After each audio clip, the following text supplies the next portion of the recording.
សួស្តីអ្នកទាំងអស់គ្នាថ្ងៃនេះយើងរៀនពីរបៀបសង្ក្រាបនៃអនុគមដែលមានតម្លៃដាច់ខាត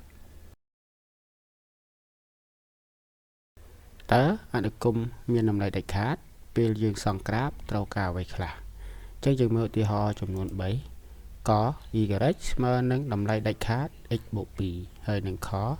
y ស្មើនឹងតម្លៃខាត x ដក2តើអនុគមមានតម្លៃដាច់ខាតពេលយើងសង្ក្រាបត្រូវការអ្វីខ្លះអញ្ចឹងយើងមើលឧទាហរណ៍ចំនួន3ក y ស្មើនឹងតម្លៃដាច់ខាត x បូក2ហើយនឹងខ y ស្មើនឹងតម្លៃខាត x ដក2ថែម1នៅខាងក្រៅតម្លៃដាច់ខាតហើយនឹងអក្សរក y ស្មើនឹង2ដកតម្លៃដាច់ខាតនៃ x បូក3អានេះវាមានសញ្ញាដកខាងមុខតម្លៃដាច់ខាតតែក្រាបរបស់យើងមានរាងដូចម្ដេចអញ្ចឹងយើងតាមដានដល់គ្នាក y ស្មើនឹងតម្លៃដាច់ខាតនៃ x បូក2មុននឹងសង្ក្រាបរបៀបនេះអ្នកទាំងអស់គ្នាត្រូវរកកម្ពូលរបស់វាតែការរកកម្ពូលគេរកយ៉ាងម៉េចគេយកចំនួននៅក្នុងតម្លៃដាច់ខាតនេះមានប្រមាណតួបាទនៅក្នុងតម្លៃដាច់ខាតយើងឲ្យវាស្មើ0រួចយើងទាញរកតម្លៃ x អញ្ចឹងយើងមើលក្នុងតម្លៃដាច់ខាតយើងគឺ x បូក2អញ្ចឹង x បូក2ឲ្យវាស្មើនឹង0ទាញរក x ឃើញដល់2អញ្ចឹងអា x បូក2នេះគឺជាតម្លៃរបស់ a អញ្ចឹង y នេះ x បូក2អញ្ចឹង y ស្មើ0យើងបាន x ស្មើនឹងដក2អានេះគឺជាកម្ពូលរបស់ក្រាបអញ្ចឹងតារាងតម្លៃលេខសម្រាប់ក្រាបនៃអនុគមមានតម្លៃដាច់ខាតយើងឲ្យយ៉ាងតិចឲ្យបាន5គូ5គូយ៉ាងតិចយើងចង់ឲ្យ7 9គូក៏បានដែរតែចំណុចពិសេសដែលអ្នកទាំងអស់គ្នាត្រូវចាំគឺកម្ពូលរបស់វាដែលយើងរកខាងលើនេះ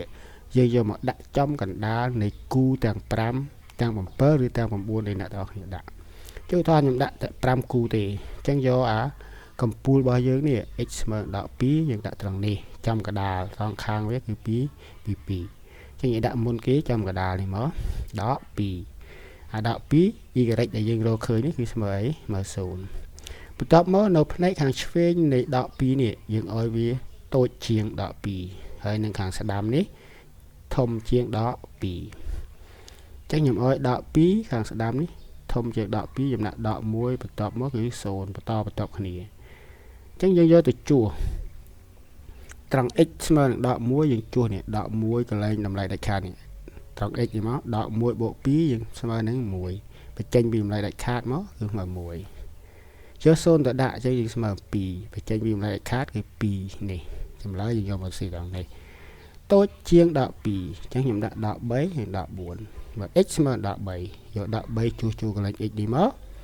អញ្ចឹងយើងបានដក3បូក2ស្មើនឹងដក1ដក1បញ្ចេញពីតម្លៃដាច់ខាតចេញមកគឺវិជ្ជមានទាំងអស់អញ្ចឹងស្មើនឹង1នេះបើ x ស្មើនឹងដក4អញ្ចឹងយើងបានដក4បូក2ម្សិលដក2នៅក្នុងតម្លៃដាច់ខាតបញ្ចេញមកបាន2ព្រោះមួយចំនួនដែលនៅក្នុងតម្លៃដាច់ខាតចេញមកជាចំនួនវិជ្ជមានអញ្ចឹងយើងបានតារាងតម្លៃលេខហើយយើងចាប់ផ្ដើមសង្ក្រាបតែយើងស្គាល់ថាកម្ពូលរបស់វាគឺនៅតាណាគឺដក2ហើយនឹង0នេះចាប់ផ្ដើមសង្ក្រាបបាទយើងដៅកម្ពូលរបស់វាមុនដក2ហើយនឹង0នេះបើ x ស្មើដក2 y ស្មើ0អញ្ចឹងនេះ x ដក2 y ស្មើនឹង0វាជួបគ្នាត្រង់កន្លែងដក2បន្ទាប់មកគូនេះនៅលើតារាងតម្លៃលេខនេះដក1 x y ស្មើ1នេះដក1 x y ស្មើ1អញ្ចឹងវាជួបគ្នាត្រង់ចំណុចនេះគូ x ស្មើនឹង0 y ស្មើនឹង2នេះ x ស្មើ0ត្រង់នេះ y វារត់ដល់2អញ្ចឹងវាជួបគ្នាក្នុងកន្លែង y ស្មើនឹង2នេះយើងគូសភ្ជាប់ពីកម្ពូលមកបាននេះជាក្រាបមួយនេះតែកុំឲ្យគូសហួសកម្ពូលដែលយើងកំណត់នេះដក2នេះគូ x ដក3 y ស្មើ1ហើយ x ដក3 y ស្មើ1យកពីរនេះជួបគ្នាទៅនេះបានមកចំណុចទៀត x ដក4 y ស្មើ2នេះ x ដក4 y ស្មើ2អញ្ចឹងវាជួបគ្នាត្រង់នេះយើងគូសជាប់វាមកយើងបានក្រាប y ស្មើនឹងតម្លៃដាច់ខាតនៃ x បូក2អាក្រាបដែលយើងគូនឹងវារៀងជាអក្សរស v ខមួយទៀតមើលវាខុសពីកយ៉ាងម៉េចខ y ស្មើនឹងតម្លៃដាច់ខាតនៃ x ដក2បូក1នេះវាលើថាបូក1ខាងក្រោយនេះអ ចឹងកុំខ្វល់ជាមួយអាលើសនេះយើងមើលតែនៅក្នុងតម្លៃដាច់ខាតមានអីខ្លះគឺ x ដក2យកវាស្មើនឹង0នេះ x ដក2ស្មើ0ចឹងយើងទាញបាន x ស្មើនឹង2យើងបោះនេះមកអង្គទី2ចឹងយើងបាន x ហើយយើងទៅរកតម្លៃ y ទៀតដោយសារតែវាលើសថែមបូក1នេះ x ស្មើនឹង2យកអា x ស្មើ2នេះទៅជួសកន្លែងតម្លៃ x ក្នុងតម្លៃដាច់ខាតនេះចឹងយើងបាន y ស្មើនឹងតម្លៃដាច់ខាត2ដក2នេះបូក1អញ្ចឹង2ដក2វា0ណានេះ0បូក1ស្មើ1អា1នេះគឺជាតម្លៃរបស់ y x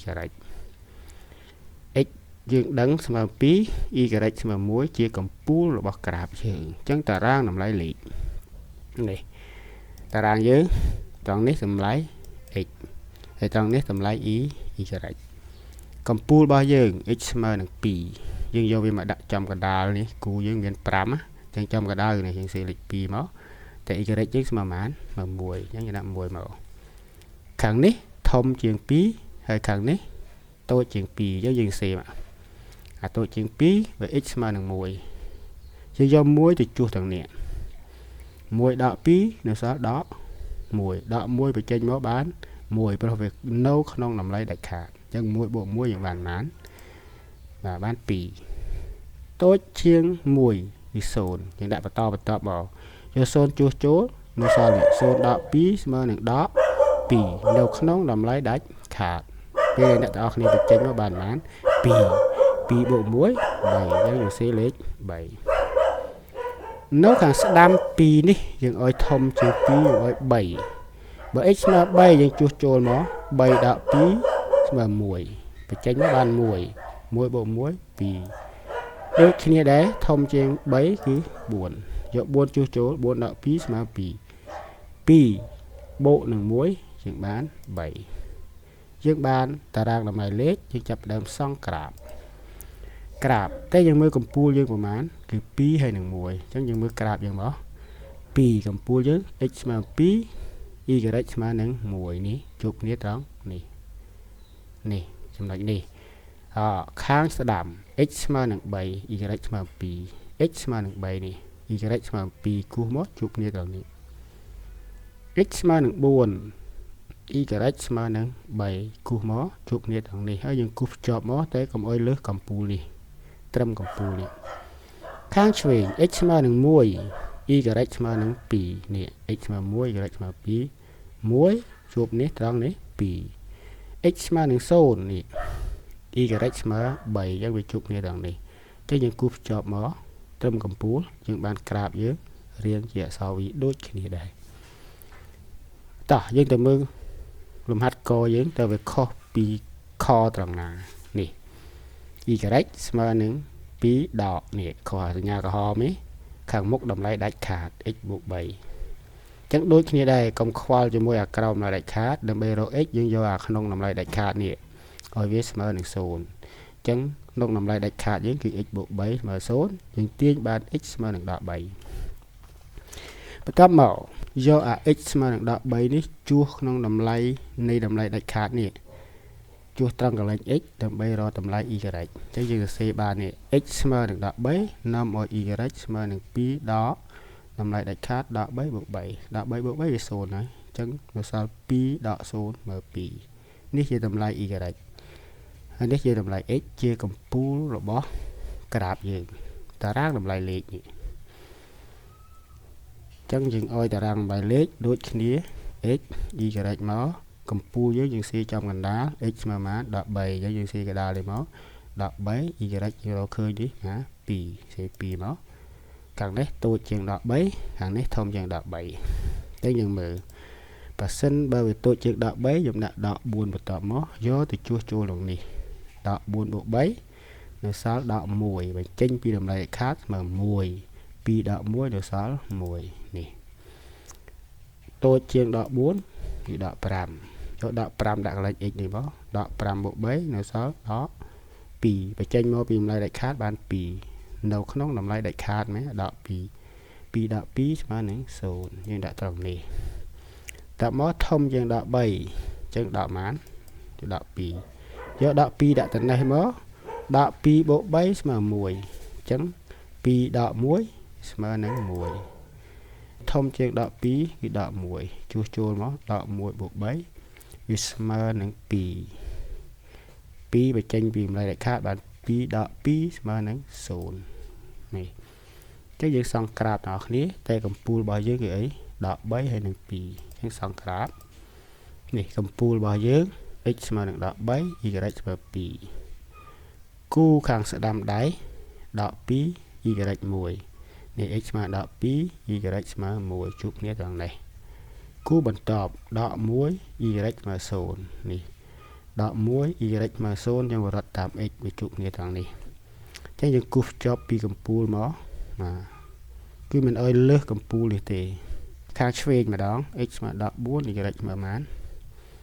1នេះដក4 y ស្មើ1នេះ x ស្មើនឹងដក5 y ស្មើ0អញ្ចឹងវាជួបគ្នាដល់នេះយើងគូសភ្ជាប់មកចប់ទាំង3ចំណុចហ្នឹងមកបាទដែលមានកម្ពូលរបស់វាគឺដក3ហើយនឹង2អញ្ចឹងក្រាបនេះវារៀងជាអក្សរ V តែផ្កាប់ចុះក្រោមអញ្ចឹងអ្នកនរគ្នាដឹងទេមូលហេតុអីបានវាផ្កាប់ព្រោះសញ្ញាអវិជ្ជមាននេះនៅខាងមុខតម្លៃដាច់ខាតយើងយកទៅធ្វើនៅផ្ទះដើម្បីជាការហ្វឹកហាត់បន្ថែមនេះស្តៀងគ្នានឹងលំហាត់ដែលយើងបានមើលវីដេអូខាងមុខអរគុណសម្រាប់ការទស្សនាវីដេអូនេះ